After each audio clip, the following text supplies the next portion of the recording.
Bismillah, elhamdülillah ve salatu ve selamu ala Resulillah amma ba'da. Assalamu alaikum ve rahmetullahi ve berekatuh. Muhterem qarindoshlar, anglayotganinglar Muhammad ibn Sulayman Mag'ribiyning Jam'ul Fawaid min Jami'il Usul ve Majmu'uz Zawaid nomli kitobining 5-tomi. Biz jazo ijro qilish bölümünün en oxirgi bobiga kelgan davomlashtiramiz. Aroq ichishning jazosi. İmam Buxariyning rivoyatida Anas ibn Malik radhiyallohu anhu da rivoyat qilinadiki, Payg'ambar sallallohu alayhi vasallam aroq ichganlarni xo'rim shoxlari va oyoqlari bilan urgan. Abu Bakr radhiyallohu anhu 40 darra urgan. İmam Müslimning rivoyatida Anas ibn Malik radhiyallohu anhu dan mundaq rivoyat qilinadi. Payg'ambar sallallohu alayhi vasallamning oldiga aroq ichgan biri elib kelingan edi. Payg'ambar alayhisalom uni ikki tal xo'rim shoxi bilan 40 darra urdi. Abu Bakr radhiyallohu anhu o'zining xalifalik davrida shundaq qildi.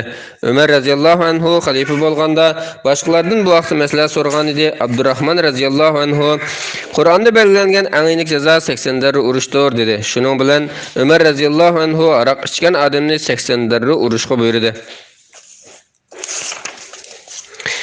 İmam Malikning rivoyatida Savr ibn Zayd deyli mundaq deydi. Umar ibn Xattob radhiyallohu anhu aroq ichishning jazosi to'g'risida maslahat so'ragan edi. Ali radhiyallohu anhu 80 darra ursang bo'ladi deb qaraymiz. Chunki u aroq ichsa mas bo'ladi. Mas bo'lsa Alloh tag'il jo'ylab boshqalarga to'kmat qiladi dedi. Shuning bilan Umar radhiyallohu anhu aroq ichganlarni 80 darra urishga buyurdi.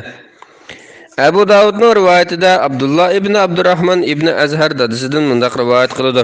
Payg'ambar sallallohu alayhi vasallam Hunayn'dagi chaqda yeniga aroq ichgan biri elib kelindi. Payg'ambar alayhisalom uning yuziga to'pchashdi.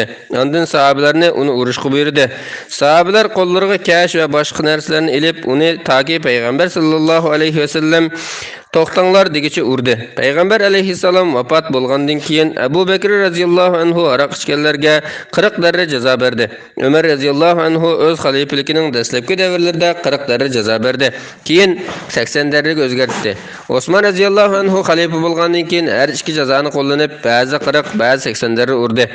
Muaviya radhiyallohu anhuning davri kelganda 80 darra qilib bekitildi. Tirmiziyning rivoyatida Muaviya radhiyallohu anhu da rivoyat qilinadiki, Payg'ambar sallallohu alayhi vasallam mundaq degan: "Aroq ichganlarga darra uringlar. 3 qatim darra urilgandan keyin 4-qatim yana ichsa o'ltiringlar."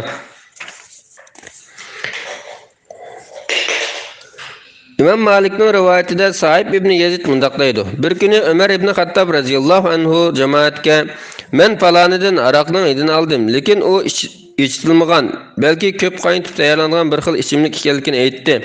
Men sizlardan bu ichimlikning mas qildigan yoki qilmaydiganligini so'ramoqchiman. Agar mas qildigan bo'lsa, uningga darra urman" dedi va uning mas qildigan ichimlik ekanligini bilgandan keyin uningga aroq ichishning jazosini to'liq ijro qildi.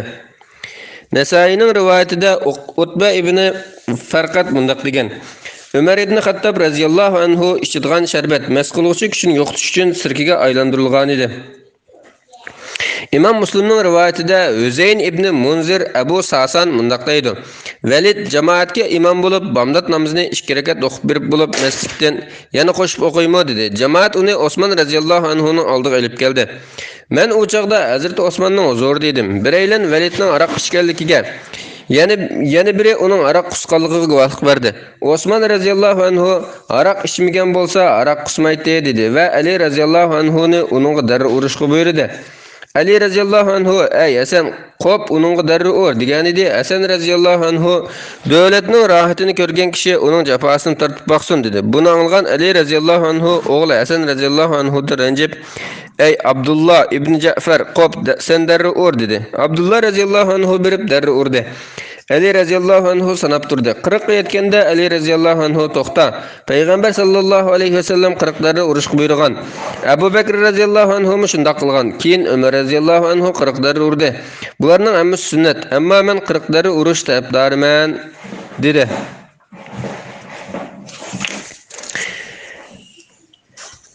İmam Buxariyning rivoyatida Ali ibn Abu Talib radhiyallohu anhu mundaq deydi: "Men bir kimga o'tkazgan jinoyatining jazosini ijro qilib, shu jazo sababidan o'lib ketib qolsa, ko'nglimda hech bir gunoh his qilmayman. Ammo aroq ichgan odamga jazo ijro qilib, shu jazodan o'lib ketib qolsa, diyetini to'lab beraman. Chunki Payg'ambar sallallohu alayhi vasallam aroq ichgan kishini qancha darra urish kerakligi haqida aniq belgilangan sunnat yo'q dedi. İmam Malikning rivoyatida İbn Şihab'ın arak içken kulun cezası toğrusida sorulgan idi. O maňa ýetişçe onunğa arak içken ör adamga icra kılınadigan cezanyň ýerimi icra kılınady eken. Ömer ibn Hattab, Osman ibn Affan we Abdullah ibn Ömer radhiyallahu anhumlarmy arak içken kullarga arak içken ör adamga icra kılınadigan cezanyň ýerimi icra kılgan eken dep jogap berdi. İmam Bukhari'nin rivayetinde Ömer ibn Hattab radhiyallahu anhu'dan mundaq rivayet kılındı. Peygamber sallallahu aleyhi ve sellem'nin devrinde Abdullah isimlik biri bar bulup laqimi İşek idi. O Peygamber sallallahu aleyhi ve sellem'ni küldüretti. Bir günü o adam Peygamber sallallahu aleyhi ve sellem'nin aldığı mesbiti elip gelindi. Peygamber aleyhisselam onunğa deri cezası berdi. Köp ötmey Peygamber aleyhisselam'ın aldığa yana mesalda elip gelindi. Peygamber sallallahu aleyhi ve sellem'nin buyruğu bilen yana derri uruldu. Bunu görgenlerden biri, "Ey Allah, onun lanet kılgan nimanç köp barak içidigan adam bu" dedi. Bunu algan Peygamber sallallahu aleyhi ve sellem, "Onunğa lanet etmanglar. Allah'ın namı bilen qasamki, mening bilişimçe o Allah'ni ve Allah'ın peygamberini yaxşı görüdü" dedi. Abu Davud'un rivayetinde Abu Hureyre radhiyallahu anhu'dan mundaq rivayet kılındı. Peygamber sallallahu aleyhi ve sellem'nin aldığı arak içken bir elip gelingen idi. Peygamber aleyhisselam "Urunglar" dedi. Ba'ziler qo'li bilan, ba'ziler kashi bilan, yana ba'ziler kiyimi bilan urdi. Ular urushni to'xtagandan keyin ba'ziler "Alloh seni rasvo qilgay" degan edi. Payg'ambar alayhissalom "Undaq demanglar, qarindishinglarga qarshi shaytonga yordam qilmanglar" dedi. Yana bir rivoyatda mundaq kelgan. Uni urgandan keyin Payg'ambar sallallohu alayhi vasallam sahabelarga "Uningga taftani qilib, qilgan ishinglar ishiga to'yg'izib o'tinglar" dedi. Sahabelar uning oldiga kelib "Allohdan qo'rqmadingmi? Allohdan aymanmadingmi? Payg'ambar alayhissalomdan hayo qilmadingmi?" deb malomat qilishdi. Ondan o'yni qo'yib bergandan keyin ba'zilar "Alloh seni rasvo qilgay" degan edi. Payg'ambar sallallohu alayhi vasallam "Undaq demanglar, qarindishinglarga qarshi shaytonga yordam qilmanglar, balki ey Alloh uning gunohini kechirgin, uning rahim qilgan danglar" degan.